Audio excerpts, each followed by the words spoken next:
Hola, buenas noches, profesor, y también toda persona que esté mirando esta presentación. Me presento, me llamo Marcelo Gualpara Rodríguez, vengo de la Facultad de Contaduría y Administración que está en el campus Otay de la UABC.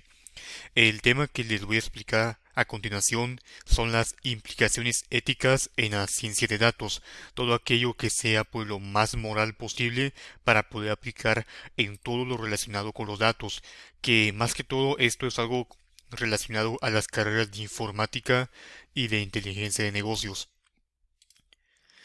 Voy a empezar con una introducción que pues dice que las implicaciones éticas en la ciencia de datos se debe abordar de manera proactiva para que de esta manera se pueda garantizar la investigación y el análisis de datos de manera ética y responsable. Esos dos puntos que son ética y responsable son demasiado importantes porque ¿de qué sirve tener una investigación que cumple con todos los pasos o con todos los requisitos establecidos si al final dichos datos no son validables o no son reales? Entonces es como que el trabajo se hizo a medias o el trabajo está incompleto.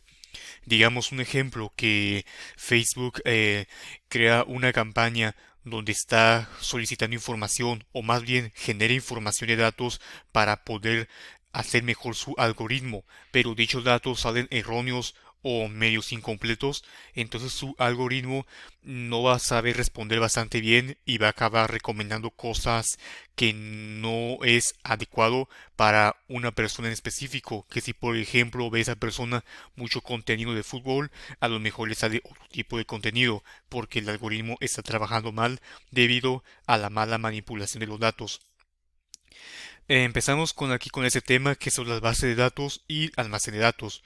Una base de datos es una colección de datos que se crea para almacenar, acceder y recuperar datos, el cual es una fuente anónima, pero que la encontré del sitio web Soluciona, que son las diferencias entre base de datos y almacén de datos. El almacén de datos, por otro lado, es prácticamente como un conjunto de base de datos, o bueno, un repositorio de datos, perdón, que ayuda a dar soporte a las tareas de la inteligencia artificial.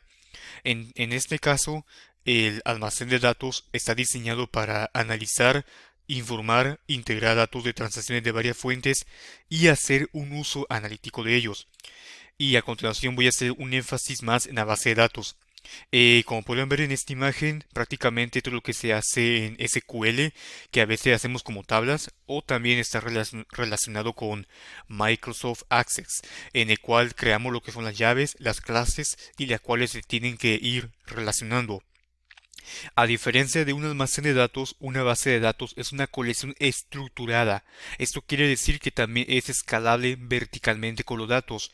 Las bases de datos también están limitadas. No pueden tener datos semiestructurados, solamente datos estructurados, y está diseñado para volumen de datos más pequeños. Es todo lo contrario a un almacén de datos o data warehouse en inglés. El almacén de datos, aquí lo resalto en negritas, centraliza todos los datos en un solo lugar. Eso quiere decir que puede tener varias fuentes, varias bases de datos, pero que están juntas en un solo almacén. Y esta generalmente lo usan las empresas que ya son demasiado grandes y que además acaparan un gran volumen de datos, como lo pueden ser Facebook, Amazon, todas aquellas empresas que ya reúnen demasiada información que es demasiada para una sola base de datos, ya que por la base de datos pues tienen un límite. Y pues el almacén de datos también puede tener datos semiestructurados. Las etapas principales de la ciencia de datos, estas son seis. La primera es recopilación de datos, que en esta primera vamos a tratar de reunir las fuentes para tratar de encontrar los datos que nosotros consideremos que son valiosos. Estas se pueden estar compuestas de un almacén de datos o de un data lake, y pues aquí solamente vamos a ir recopilando y buscando. Ya después de que tengamos los datos, vamos a empezar a detectar los errores y descartar sobre todo la información repetitiva, ya que esta pues no la necesitamos información que sea rápida de entender y que además pueda ser bastante analítica. Y también vamos a hacer una limpieza de datos. Después seguimos con la tercera etapa, que es la introducción de datos. Aquí, una vez que estén seleccionados los datos, se traducen a un lenguaje entendible. Entonces aquí se hace una planificación de la logística y finalmente pasamos a la cuarta etapa. Aquí es el procesamiento de datos. Una vez que ya tengamos los datos muy bien estudiados, los tenemos que procesar para que esos estén preparados y optimizados para su uso final. Aquí también vamos a hacer otra limpieza de datos para los datos inexactos y los cuales tengamos que descartar. La interpretación de datos, aquí los datos se extraen como conclusiones relevantes para que finalmente en el sexto paso, ahora sí ya podemos trabajar con ellos. Ahora sí los datos ya se van a ir almacenando. Esta sexta etapa es donde ya vemos los datos en sitios web como los que mencioné anteriormente, como Amazon, Walmart o eBay. O sea, sitios web que ya tengan demasiados datos y aquí ya pueden ser tratados y trabajados.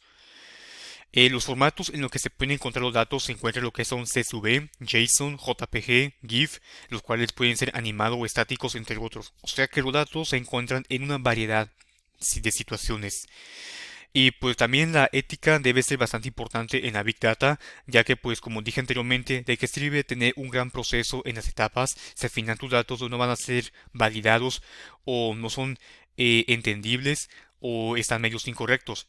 Como puede ser esta tabla de aquí, que los datos pues al ser estructurados dependen de un modelo de datos y almacenan los datos en tablas, o lo que no son estructurados, los cuales pues son mucho más específicos en el lado del contexto.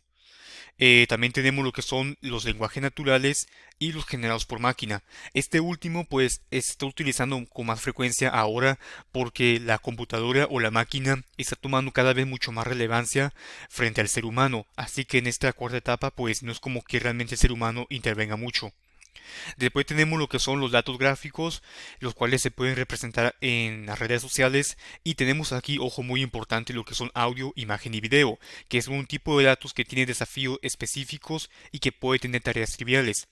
Los datos pues se pueden clasificar en texto, número, imagen, audio y video. De hecho, esto de imagen, audio y video yo lo estuve personalmente estudiando el semestre pasado en la materia de ciberseguridad. Para todos aquellos que quieran interesarse más, es una área que realmente tiene mucho futuro y que sin duda puede tener mucho derroche económico. Ya como conclusión, ya me pasé de los 7 minutos. Estamos en un mundo cada vez más impulsado por los datos y en el que estos cada vez están más relacionados en nuestra vida cotidiana. Entonces es muy importante saber comprender la ética porque al final esta requiere una evaluación continua de los riesgos. Y también el ser humano pues sigue tomando al final la última decisión, no la máquina. Así que por ende la ética se puede decir que sigue siendo más predominante que estas tecnologías, porque al final el humano es el que da el voto final o la decisión final. Y aquí tenemos los datos de las bibliografías que tomé, con lo cual también cité los textos. Muchas gracias por su atención.